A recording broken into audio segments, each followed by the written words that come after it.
Proof है हमारे पास कि L into theta double dash at C minus L into theta double dash at A हमारे पास ग्रेटर इक्वल टू जीरो होना चाहिए। यहाँ पे सी जो है वो हमारे पास क्रिटिकल रीजन है जिसका साइज अल्फा है, और उसने कहा कि अगर हमारे पास एक और क्रिटिकल रीजन है जिसका साइज भी अल्फा है, उसको उसने कह दिया कि वो अगर हमारे पास बिलफर्ज ए है, तो इन दोनों को जब हम माइनस करें तो हमारे पास ग्रेटर इक्वल टू जीरो आना चाहिए। यहाँ पे उसने कहा है सी जो है वो मेरे पास यूनियन है डिसजॉइंट सेट्स की। सी इंटरसेक्शन ए एक सेट है और एक सी इंटरसेक्शन ए का कॉम्प्लीमेंट एक सेट है। ये दोनों सेट उसने कहा डिसजॉइंट है और इनकी यूनियन की शक्ल में जो है मैं सी को लिख सकती हूँ। अब ये उसने ये क्यों कहा है कि ये दोनों डिसजॉइंट है और सी को हम इसकी शक्ल में लिख सकते हैं?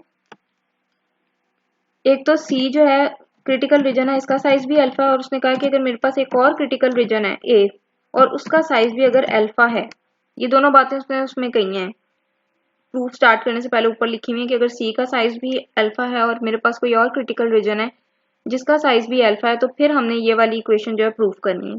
तो सी का भी साइज अल्फा है और ए का भी साइज अल्फा है। तो अगर मैं सी की इंटरसेक्शन लेती हूँ ए के साथ, तो ऑब्वियसली सी का भी साइज अल्फा है, ए का भी साइज अल्फा है, तो इनकी इंटरसेक्शन में भी मेरे पास अल्फा आ जाएगा। जबकि मैं सी की अगर इंटरसेक्शन लेती हूँ ए के कॉम्प्लीमेंट के साथ,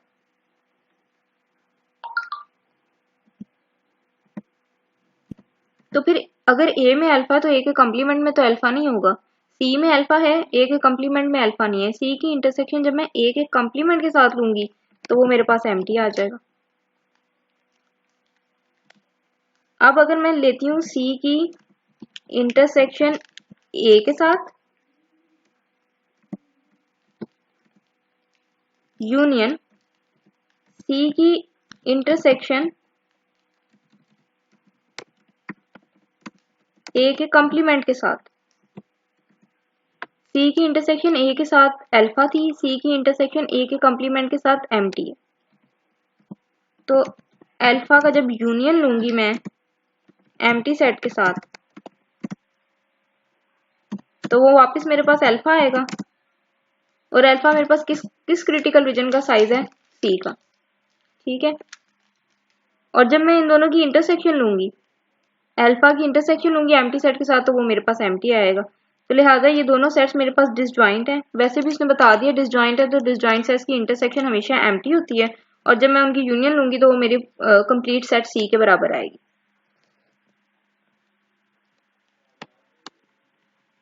आगे इसी तरह उसने ए को लिखा है कि वो मेरे पास यूनियन है डिसजॉइंट सेट्स, दो डिसजॉइंट सेट्स की, एक ए इंटरसेक्शन सी है और एक ए इंटरसेक्शन सी का कॉम्प्लीमेंट है। जब हमने सी का केस डिस्कस किया तो उसने कॉम्प्लीमेंट ए के ऊपर लिया है, जब हम ए का केस डिस्कस कर रहे हैं तो उसने कॉम्प्लीमेंट सी के ऊपर लिया है। अगर आप इसको आपस में इंटरचेंज भी कर लें, मतलब ये उसने डिसजॉइंट सेट लिखा है ए के लिए, ये डिसजॉइंट सेट लिखा है ए के लिए, अगर आप ये डिसजॉइंट सेट सी के लिए लिखना चाहती हैं तो भी कोई फर्क नहीं पड़ेगा। और ये डिसजॉइंट सेट उसने सी के लिए लिए हैं दो सेट्स, ये अगर आप ए के लिए भी ले लेंगी तो भी कोई फर्क नहीं पड़ेगा। ठीक है, अब हम आगे चलते हैं। अब उसने कहा है, अब मैंने कंसीडर किया लेफ्ट हैंड साइड अपनी इक्वेशन 1 की, ये मेरी इक्वेशन 1 है, इसकी सिर्फ मैंने ये वाली साइड कंसीडर की है।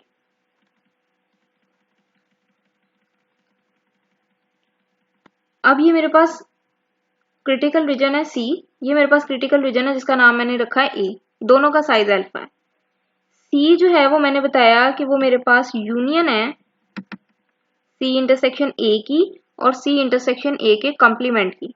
तो यूनियन को जो है हम बेसिकली एडिशन से शो करते हैं, इंटरसेक्शन को सब्ट्रैक्शन से शो करते हैं, यूनियन को एडिशन से शो करते हैं। C intersection A union C intersection A complement जो है मेरे पास सी के बराबर है।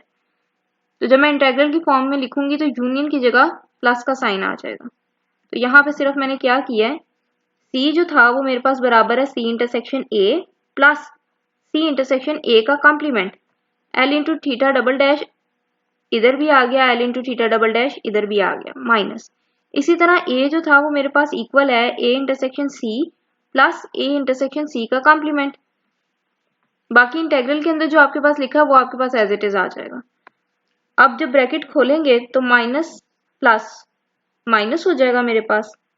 उसके बाद सी इंटरसेक्शन ए है और ये ए इंटरसेक्शन सी है।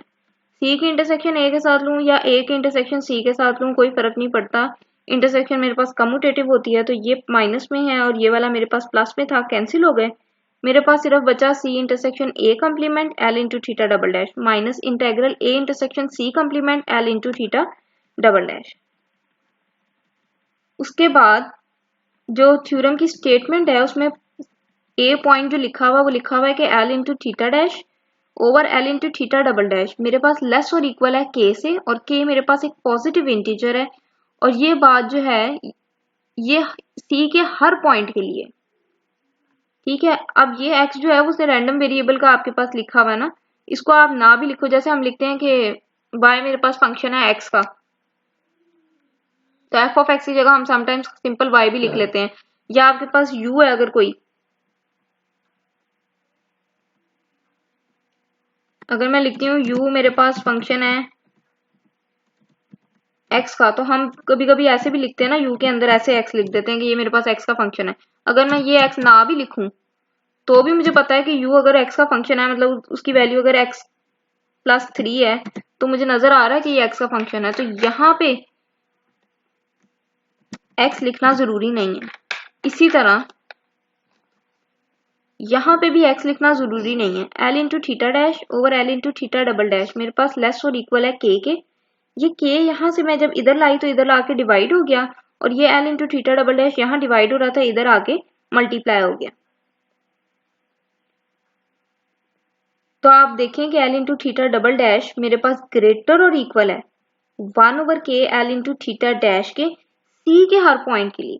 अगर ये सी के हर पॉइंट के लिए है तो सी मेरे पास बराबर था सी इंटरसेक्शन ए और सी इंटरसेक्शन ए कॉम्प्लीमेंट के, तो इसका मतलब ये उनके भी हर पॉइंट के लिए ये बात सही है, ठीक है। अब सी इंटरसेक्शन ए वाला तो मेरे पास कैंसिल हो गया है, लेकिन सी इंटरसेक्शन ए कॉम्प्लीमेंट वाला तो मेरे पास बचा है ना। यहाँ पे ये सी इंटरसेक्शन ए कॉम्प्लीमेंट वाला तो बचा है ना, यहाँ पे भी L into theta double dash है। तो यहाँ पे मैंने बात की कि L into theta double dash मेरे पास ग्रेटर और इक्वल है 1 ओवर के एल इंटू थीटा डैश के सी के हर पॉइंट के लिए, और अगर सी के हर पॉइंट के लिए तो सी इंटरसेक्शन ए कॉम्प्लीमेंट के भी हर पॉइंट के लिए। तो मैंने यहाँ पे लिख दिया कि फिर इसका मतलब C intersection A complement L into theta double dash जो है वो भी मेरे पास ग्रेटर और इक्वल है 1 ओवर के एल इंटू थीटा डैश के। इसी तरह थ्योरम में सेकंड जो बी पार्ट दिया हुआ उसमें उसने लिखा हुआ है कि एल इंटू थीटा डैश और L into theta double dash आपके पास ग्रेटर और इक्वल है के for each point of C complement. अब उसने सी कॉम्प्लीमेंट की बात की है। अगेन ये के यहाँ मल्टीप्लाई हो रहा था, इधर आके मैंने डिवाइड कर दिया, L into theta double dash यहाँ डिवाइड हो रहा है, इधर आके मल्टीप्लाई हो जाएगा, तो आपके पास ये इनइक्वालिटी बनी है। यहाँ से फिर मेरे पास L into theta double dash जो है वो ग्रेटर और लेस और इक्वल आ रहा है 1 ओवर के एल इंटू थीटा डैश के लिए, लेकिन ये सी के कॉम्प्लीमेंट के हर पॉइंट के लिए। तो अगर सी के कॉम्प्लीमेंट के हर पॉइंट के लिए है तो सी के कॉम्प्लीमेंट के साथ मेरे पास ए इंटरसेक्शन सी का कॉम्प्लीमेंट आ रहा है। ये देखिए ये सी का कॉम्प्लीमेंट आ रहा है। अगर ये सी के कॉम्प्लीमेंट के हर पॉइंट के लिए है तो फिर ये ए इंटरसेक्शन सी कॉम्प्लीमेंट के लिए भी है।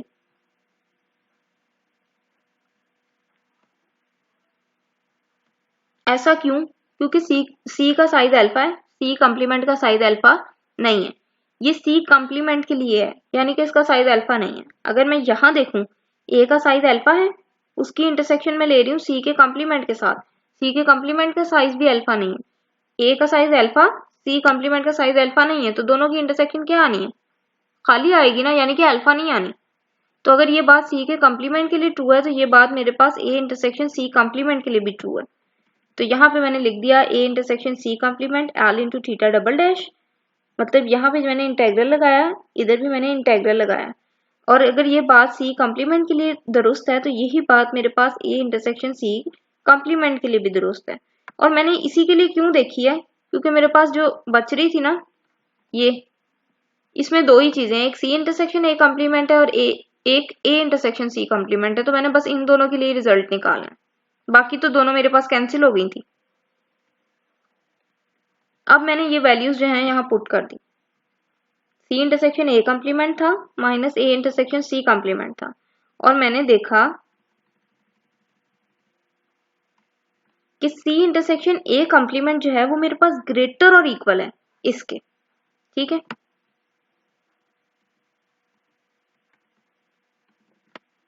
इसकी जगह पे मैंने लिख दिया कि ये ग्रेटर और इक्वल है इसके। लेकिन ये वाला जो था ये मेरे पास लेस और इक्वल था के, तो मैं इसको ग्रेटर और इक्वल के साथ कैसे लिख रही हूँ? आप यहां से समझने वाली चीज है, ये देखें ये वाली चीज बड़ी है इससे, तो इसमें से अगर मैं कुछ माइनस भी कर दूंगी, कुछ अगर इसमें से माइनस भी कर दूंगी, माइनस ही हो रहा है ना, कुछ ऐड तो नहीं हो रहा, तो अगर मैं कुछ माइनस भी कर दूंगी तो भी ये वाली चीज मेरे पास इससे बड़ी ही रहेगी।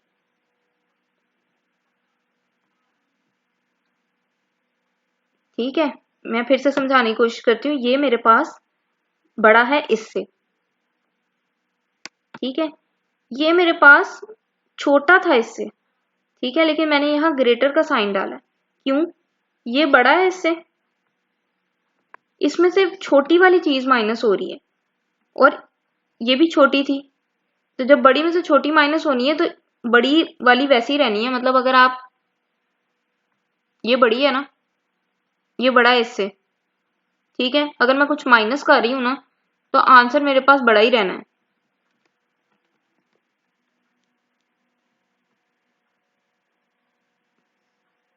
अगर मैं प्लस कर रही होती ना फिर चांस होता कि हो सकता है ये वाली साइड बड़ी हो जाती। अगर मैं कुछ प्लस कर रही होती तो हो सकता था ये वाली साइड मेरे पास बड़ी हो जाती, लेकिन मैं माइनस कर रही हूँ। ये वाली साइड तो ऑलरेडी मेरी इस साइड से छोटी है, तो जब मैं कुछ माइनस कर रही हूँ तो फिर वो रिमेन ये वाली छोटी ही रहनी है और जो बड़ी है वो बड़ी ही रहनी है। उसके बाद आप यहाँ से 1/k अगर कॉमन कर लें तो अंदर आपके पास सिर्फ बचेगा l into theta dash minus integral a intersection c complement l into theta dash. ठीक है, अब c इंटरसेक्शन a का complement l into theta dash है और a इंटरसेक्शन c का complement l into theta dash है। ठीक है, क्या मैं इसमें c intersection a integral add भी कर दूं और a intersection c integral minus भी कर दूं तो मेरी इसके ऊपर कोई फर्क पड़ेगा? नहीं पड़ेगा ना। जैसे आपके पास एक जगह लिखा है 2 और अगर मैं उसको लिख दूं उसमें मैं 1 प्लस भी कर दूं 1 माइनस भी कर दूं तो कोई फर्क पड़ेगा? नहीं पड़ेगा, ये दोनों कैंसिल हो जाएंगे, 2 ही रहेगा मेरे पास। इसी तरह मेरे पास यहाँ पे ये चीज लिखी हुई है, इसमें मैंने c इंटरसेक्शन a ऐड भी कर दिया इंटेग्रल और c इंटरसेक्शन a माइनस भी कर दिया। ऐसा मैंने क्यों किया? क्योंकि ये वाला हिस्सा जो है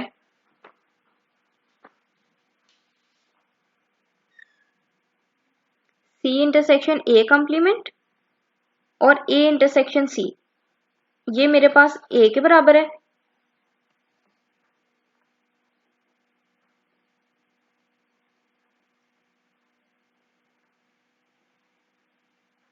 ओ नहीं नहीं सॉरी, यहाँ पे साइन की मिस्टेक है।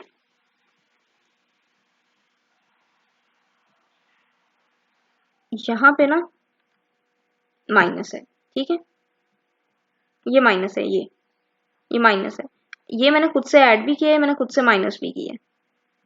तो आप देख सकते हैं ये c इंटरसेक्शन a कॉम्प्लीमेंट और c इंटरसेक्शन a ये हमारे पास c के बराबर था। c इनकी यूनियन की शक्ल में लिखा जा सकता है और यूनियन को मैंने प्लस से शो किया था, तो ये सारा मैं अगर क्लोज करूं तो ये मेरे पास c के बराबर बनता है और इसी तरह ये सारा मैं क्लोज करूं तो ये मेरे पास a के बराबर बनता है।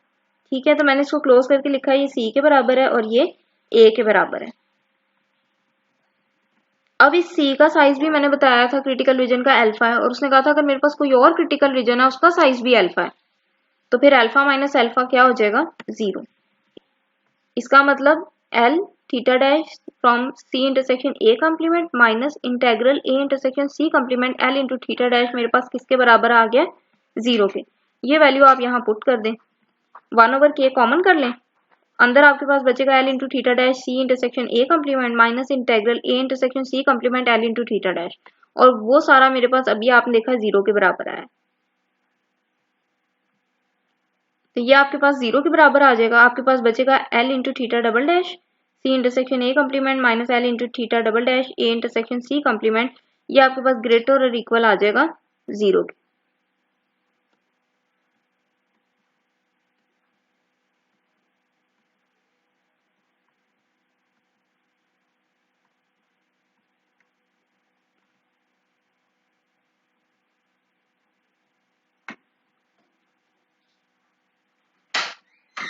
और यही हमने प्रूफ करना था।